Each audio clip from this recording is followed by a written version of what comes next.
সারা পশ্চিমবাংলায় তৃণমূল মহিলা কংগ্রেস ডাক দিয়েছে প্রত্যেক জেলায়, প্রত্যেক ব্লক এবং টাউনে আমাদের যে অপরাজিতা বিল, যেটাকে নারী এবং শিশুর উপরে নির্যাতনের বিরুদ্ধে যে কঠোর আইন আমরা প্রণয়ন করেছি, সেটা রাষ্ট্রপতি মহাশয়, মাননীয় রাষ্ট্রপতি মহাশয় যাতে একে যত তাড়াতাড়ি সম্ভব একে মান্যতা দেয়, তার দাবিতেই মহিলারা আজকে পানিহাটি এখান থেকে শুক্লা চন্দ্রা সব যাচ্ছে। এখান থেকে ওপরে গোলার থেকে একটা মিছিল আছে, দুটো মিছিলই হবে আমার দুটো ব্লক টাউন।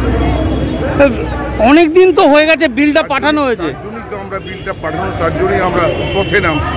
পথই পথ দেখাবে, সেটাই মমতা ব্যানার্জি বলছেন যে পথেই নেমেই আমাদের আন্দোলন।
নানা